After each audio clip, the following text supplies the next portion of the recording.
ہر کوئی دنیا سے جاتے ہوئے اولاد یاد کرتا ہے. میرے باپ اچانک اللہ نے موت دی، ہارٹ اٹیک ہوا، ٹھیک ٹھاک تھے، اچانک. تو ایک میری بہن لاہور تھی، ایک فیصل آباد. تو میرے باپ آخر وقت تک کہتے رہے میری بیٹیاں تو بلا دو، اور میری دھیاں تو لے آؤ، اور میری دھیاں تو ملا دیو، میری بچیاں تو ملا دیو.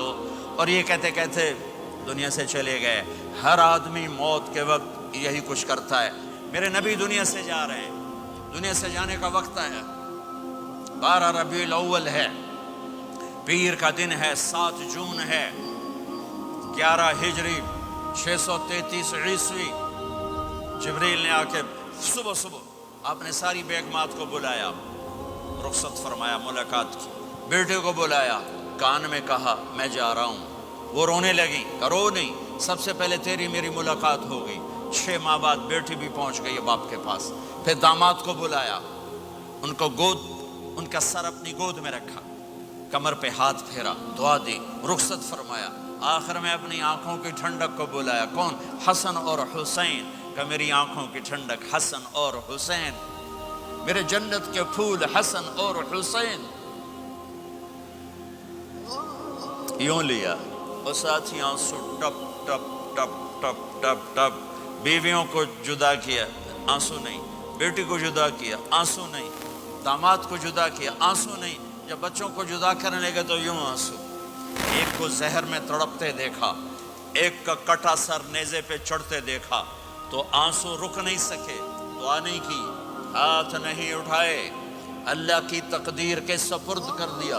اولاد کو ذبح ہونے کے لیے تیار کر لیا کہ کل میری امت اولاد کے پیچھے جھوٹ نہ بولے، رشوت نہ لے، حرام کاروبار نہ چلائے، دھوکہ نہ دے، فراڈ نہ کرے. بچوں کو کہاں سے کھلائیں، بچوں کو کہاں سے پلائیں؟ کہ یہ میرا حسین کا سر کٹ کے نیزے پر چڑھا ہوا ہے. جب سب چلے گئے تو جبریل آ گئے. آپ نے فرمایا کیا ہوا؟ خاموش کھڑے تھے. کہ موت کا فرشتہ دروازے پر ہے، اندر آنے کی اجازت چاہتا ہے. اپنے نبی کا مقام دیکھو، موت بھی پوچھ کے آتی ہے.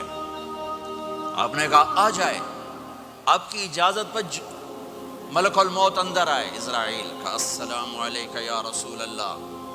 کہنے لگا آپ پہلی ہستی ہیں، میں سلام کر رہا ہوں، میں نے کبھی کسی کو سلام نہیں کیا. کہنے لگا آپ پہلی ہستی ہیں، اللہ نے فرمایا تھا پوچھ کے اندر جانا، بن پوچھے نہ جانا. پھر کہنے لگے آپ پہلی ہستی ہیں، اللہ نے فرمایا آنا چاہیں تو لے آنا، رہنا چاہیں تو چھوڑ کے آ جانا. ہاں، یہ وہ دربار رسالت ہے جہاں موت بھی پوچھ کے آتی ہے. آپ نے فرمایا میں اجازت دے دوں میری جان نکالو گے؟ کہ جی نکالوں گا. آپ نے یوں جبریل کو دیکھا، کیا کہتے ہو، جاؤں یا رہ جاؤں؟ جبریل نے کہا اللہ آپ کی ملاقات کے شوق میں ہیں، فیصلہ آپ کریں گے. ہاں یہ بات سنانا چاہتا تھا اگلی.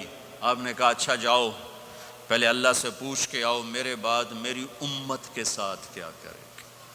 میرے بچوں کے ساتھ یہ ساری مائیں، میرے بچے میرے بچے میرے بچے میرے بچے.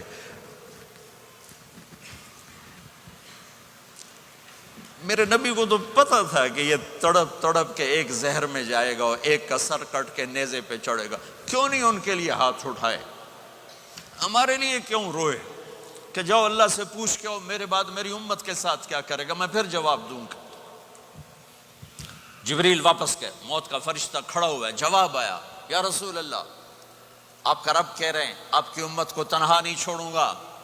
مجھے میرے رب کی قسم جو سن رہا ہے جس نے ہمیں یہاں جمع کیا ہے، سنو میری بات غور سے.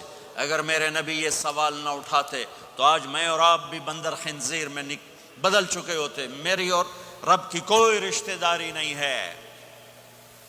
اس امت نے وہ سب کچھ کر دیا جو پہلی امتوں نے کیا، لیکن کون ہے جس نے عذابوں کو روکا ہوا؟ وہ میرے نبی کے آنسو، میرے نبی کی آہیں، میرے نبی کی دعائیں، میرے نبی کی فریادیں، میرے نبی کی تڑپ، میرے نبی کا رونا، میرے نبی کا پیٹ پہ پتھر باندھنا.